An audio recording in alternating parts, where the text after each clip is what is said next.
on 938 Live. This is Talkback. Getting a degree is not the only route to a brighter future, but have you grown up believing it is? If you are an employer, do you believe university graduates deserve greater recognition than polytechnic or ITE graduates just based on their paper qualifications? In his National Day rally speech, Prime Minister Lee Hsien Loong called for a cultural shift in the way Singapore values its people. He said Singapore must always be a place where everyone can feel proud of what they do and is respected for their contributions and character. It must also be where anyone can improve his life if he works hard and everyone can hope for a brighter future. Mr. Lee made clear that the paper chase is not the only route to a bright future. Another pathway lies in getting a good job, mastering deep skills, performing well, and gaining relevant qualifications to advance a career. With the right support at work, people can advance in their careers whether they are graduates or not, he said, citing Keppel as an example of a company that recognizes the value of acquiring deep skills and knowledge throughout a worker's career. So we want to hear from you on 669-11938. Now, the Applied Study in Polytechnics and ITE Review Committee, or ASPIRE, was set up in an effort to study a work and study path to help Polytechnic and ITE students. The committee is led by Senior Minister of State for Law and Education, Indrani Raja, and it'll announce soon its recommendations, which include helping students make better education and career decisions and helping them, of course, upgrade later. Now, the Prime Minister said that Singapore will go further and seek to implement this work and study path on a national scale, and Deputy Prime Minister Tharman Shanmugaratnam is going to lead a committee involving the government, employers and unionists to develop an integrated system of education, training and career progression for Singaporeans. It'll also promote industry support for individuals to advance based on skills. Now, the Prime Minister also said that the public service will do its part to engender this cultural shift. Mr. Lee noted that the public service already offers fulfilling careers to non-graduates. For example, the Singapore Armed Forces recognizes leadership and abilities and not just academic qualifications. Still, the public service can and will do more. It'll place a greater weight on job performance and relevant skills instead of just starting qualifications, merge more graduate and non-graduate schemes to give those on the same career track the same opportunities, and then also promote non-graduates who have proven themselves to graduate level jobs. The Public Service Division says it will provide more information soon. So we'll be all looking forward to that information from the PSD. But what more do you think employers here can do? And do you think a degree is still important for you or your children to succeed? In the studio with us, we have Mr. Yuit. He is Vice President of Membership and Training at the Association of Small and Medium Enterprises. Thanks for joining us this morning, Yuit. Always good to see you. Now, Senior Minister of State Indrani Raja, who chairs the Aspire Committee, said earlier this year that for polytechnic students to rush headlong into a degree after graduation may not always be the best path for them. Yet the Aspire Committee's survey of 10,000 polytechnic students and 4,000 ITE students actually found that almost 6 in 10 ITE students and 4 in 10 polytechnic students intend to get their next qualification right after graduation. Now, that is the reality of things. To what extent do you think this is because employers generally still value university credentials over more practical and technical skills in specific areas? Or is this, just a perception? I think it's the result. I think it's not off the mark. I think what we're seeing here is a years and generations of a belief of going after education. Right. And what you're seeing is where we are today. Everyone trying to get on board the degree train. Mm-hmm. But what I think, what the Prime Minister mentioned and all the findings from what Minister Indrani mentioned is really a step in the right direction. Because ultimately, once you have the nation that's already very much educated, what we are looking at is really degrees and granularity in terms of what you are going after. Absolutely. And it's also the quality of the degrees that these students are pursuing at the end of the day, isn't it? Whether the economy needs these graduates. Already, actually, a few days ago, Minister K. Shanmugam actually said, we are going to have too many lawyers in a few years' time. Yes. So, there is going to be a little bit of a problem there unless they decide to go into other areas of work. All right, 669-11938. We already have on the line with us Mr. Tan. Mr. Tan, thanks for joining us. Hello. Hello, good morning. Yes, good morning, Mr. Tan.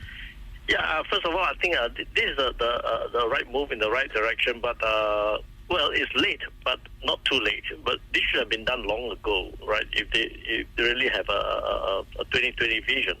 Now, having said that, I think they should stop giving scholarships and bursaries to foreigners in view of what you just said. In other words, if you say that you're going to encourage more, and a degree is not the best thing, and it's not the measure of ability to do anything, then you should stop pumping money overseas for overseas students and concentrate on our own people.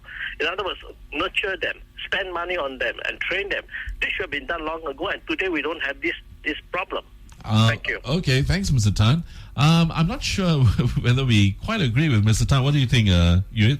I think there are two separate issues. Right. Funding and attracting talent. Foreign talent, yeah, as well. And how we plan and how we make sure that our citizens and our people get the right kind of career and guidance for what their aptitude is best suited for. Sure. I think the key is really about aptitude. So if you are continuing on the blind paper chase, what about aptitude and what about passion in terms of what you do? Yes. And that's what we are all concerned about now as we go forward to the next generation. So I think the important thing that we are taking away from this is really find a career and that suits you and get the relevant qualification that aligns with that. Right. Okay. Let's go to the lines, and in just a while, I think we'll see to that. But okay, 60 to 70% of every cohort in Germany and Switzerland, they go for the vocational route instead of the academic route. And Ms. Indrani Raja actually has said that most people view it as being on par with an academic route. What's your personal opinion? And do you view it as being on par in terms of what employers need as well? I really think, of course, depending on the nature of the work and the nature of the industry, in certain industry, it will be really relevant. So getting a real vocational training will be on par with the degree because that particular industry requires it. In engineering fields and industry, Absolutely. Particularly. And I mean, that's what applied learning is all about, right? I mean, it's to get you ready for that particular industry and give you a hands-on taste of what to expect when you actually move into the industry. Exactly, and the right training. Yeah. Okay, we've got Carla on the line. Hi, Carla. Hi, good morning to you. Good morning.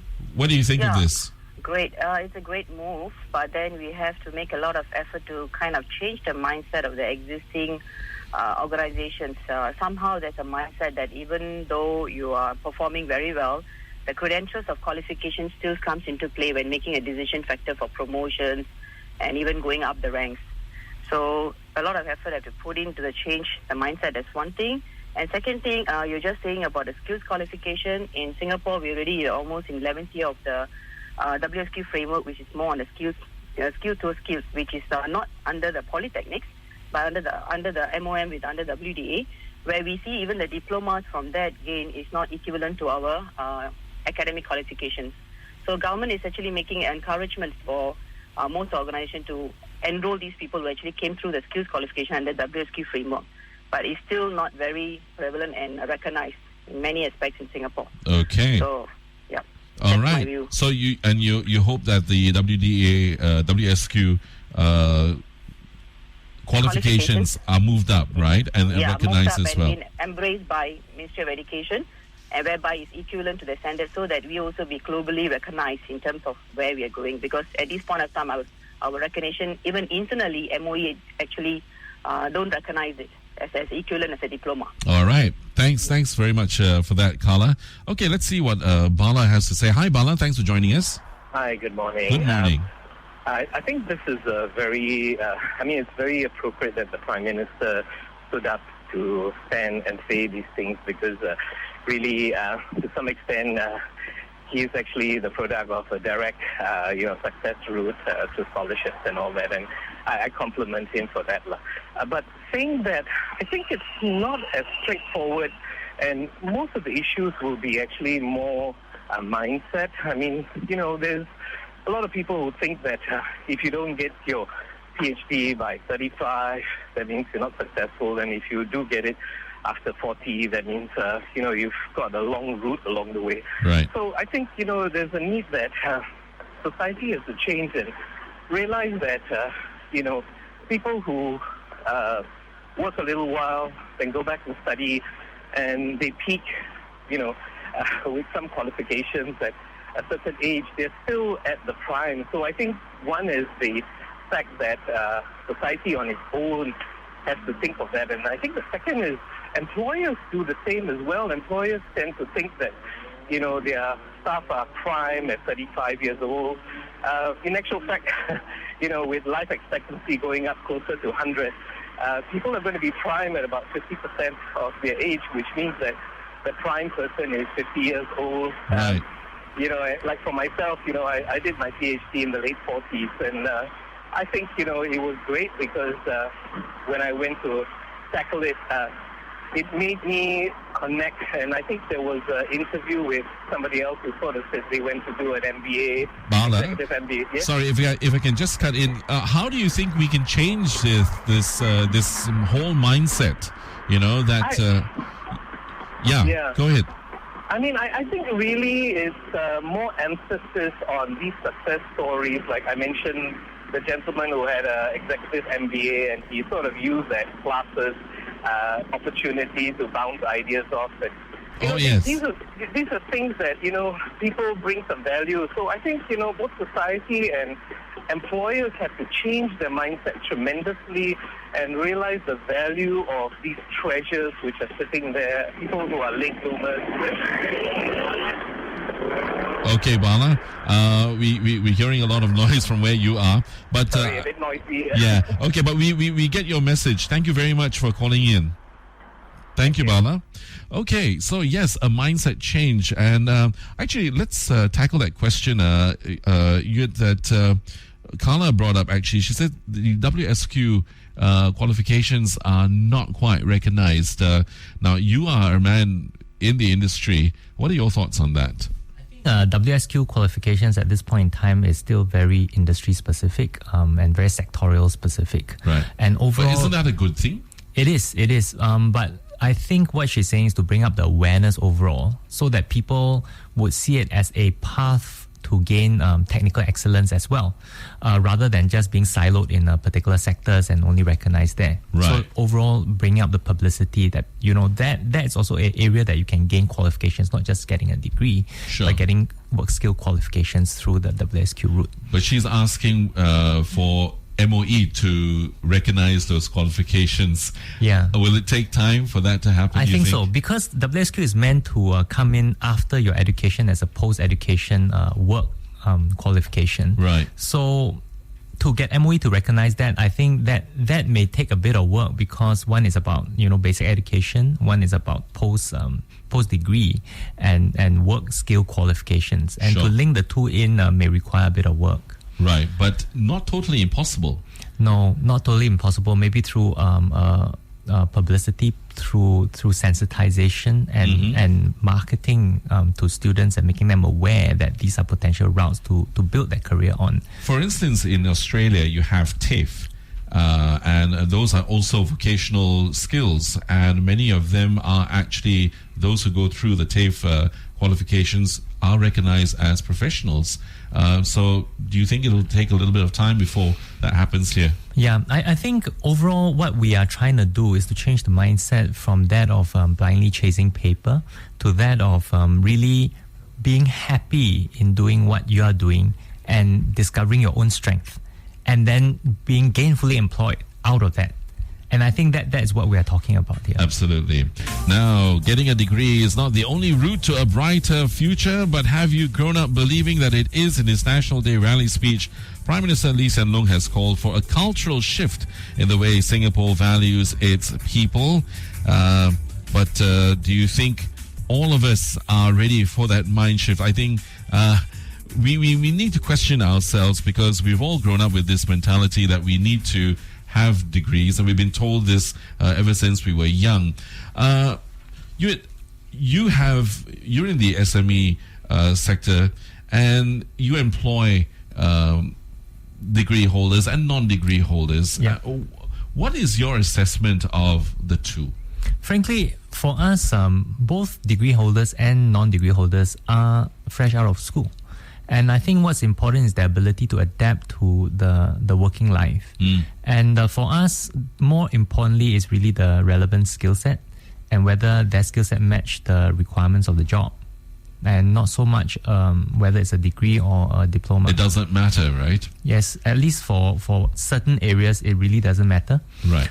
There may be certain roles that a degree naturally comes into place because of that particular qualification. Sure.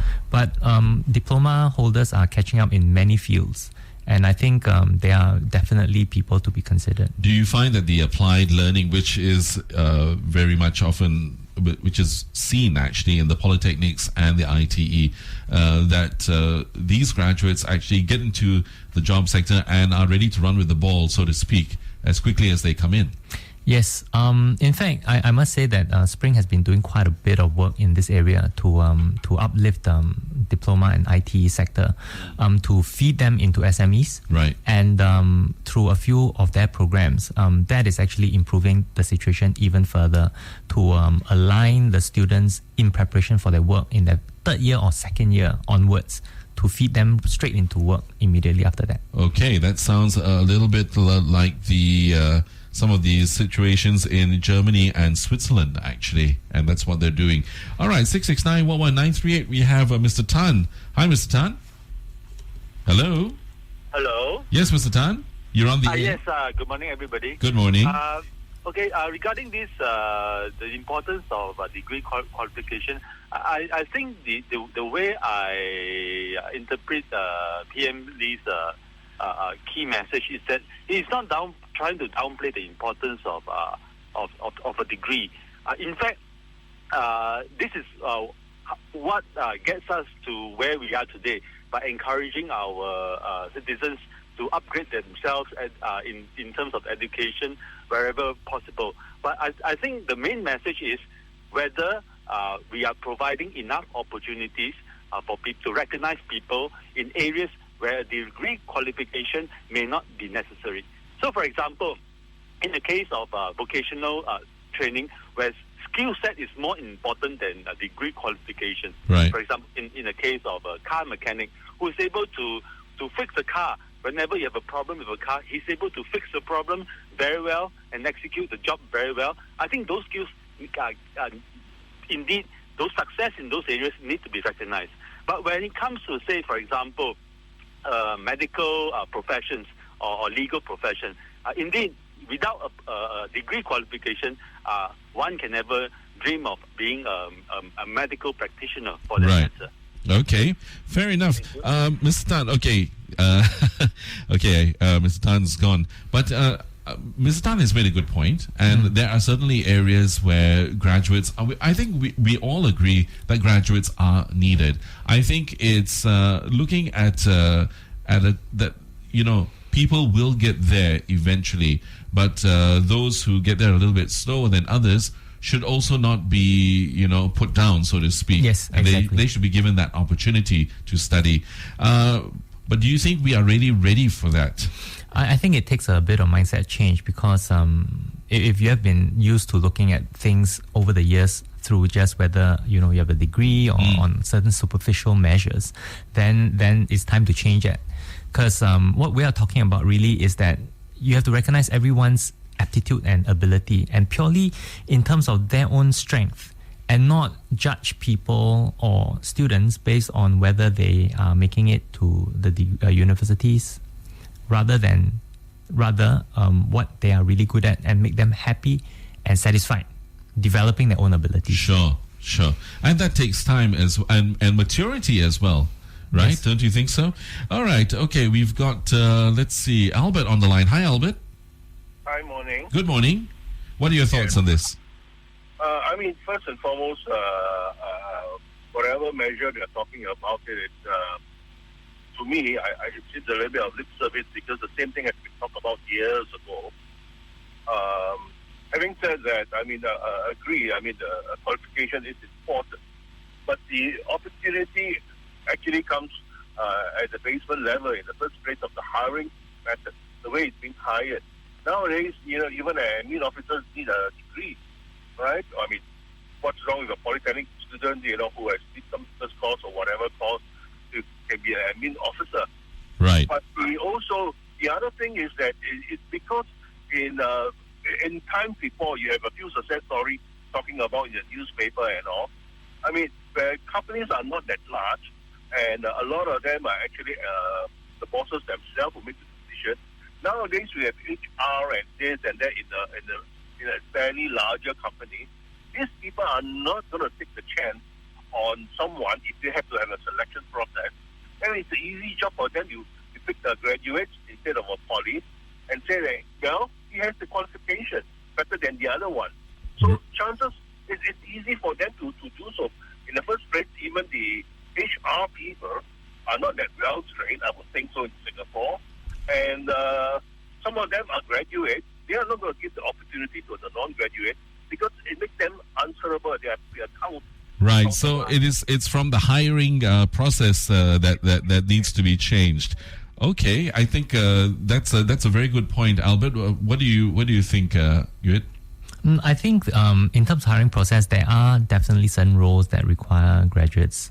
But I think I speak on behalf of some of the SMEs because that's where I'm from. And for many of us, it's more important that you find the right person for the role rather than the purely qualifications. So if you look at it, a lot of polytechnics are churning out students in a very wide range of fields that's very applicable for many roles, even HR.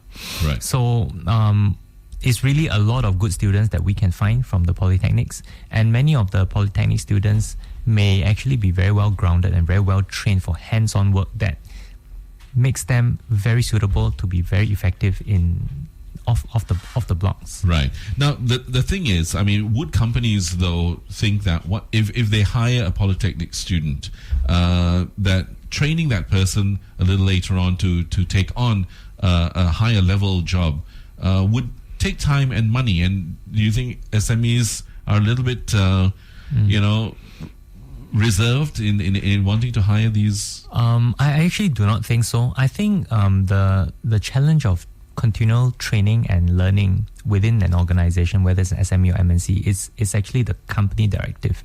And whether you're hiring from poly or you're hiring from a university, you have to do the same thing. Right. Pushing them into leadership positions and continual training in terms of skill upgrading is going to happen in wherever you are, whichever level you hire. It's inevitable.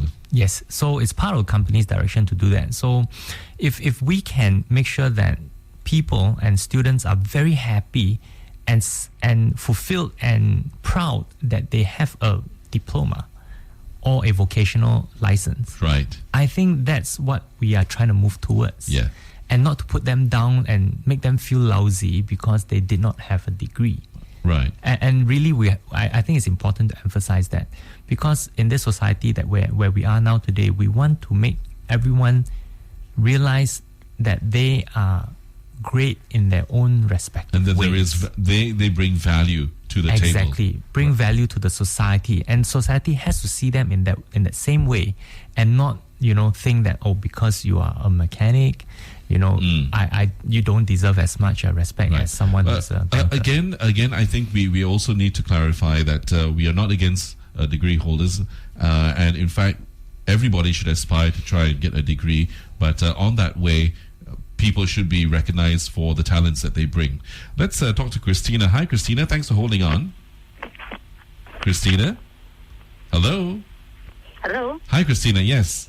You're on the air. I think it's going to be an uphill task. Why do you say that? Nowadays the parents are pushing the kids to, trying to get them into the best school, giving them the best courses that they can attend, even trying to move houses so that they are near to good schools. So to them, they will want their kids to go to university. Okay, nothing wrong with that. As we said, nothing wrong with that. Yeah, but pushing them, and then also most of them will actually want their kids to have a university, degree. So even I have known of quite a number of parents who actually push their kids to JC because, by getting to JC, the JC route, the chances of you getting into the university is greater than the poly route. Right. So I think, yes, a lot of us know that university degree is not that important as, it's of importance, especially experiences is also very important. But the mindset change of these parents is going to be an uphill task. Okay, all right. Thank you very much, Christina. So I think, we're certainly talking about a mindset change. Yuit, before we end, I need to ask you, Deputy Prime Minister Tharman Shanmugaratnam is going to be leading a committee involving the government, employees and unionists to develop an integrated system of education, training and career progression for Singaporeans. It'll promote industry support for individuals to advance basic skills. What would be a suggestion of yours for this committee? I think, interestingly, what I have as a suggestion is really in terms of the mindset part. We cannot underestimate the message we send to these people, parents and students, that everyone should look at their skill and be happy in terms of developing their aptitude, instead of focusing purely on paper chase. Right. And focusing instead on what their abilities are and developing that and strengthening that. That, I think, is really an important piece. Okay. And on that note, thank you very much, Yuit. He is Vice President of Membership and Training at the Association of Small and Medium Enterprises. I'm sorry we couldn't take so many of your calls, but for those of you who managed to get through, thank you very much. You can still continue to talk to us on our Facebook official 938 Live.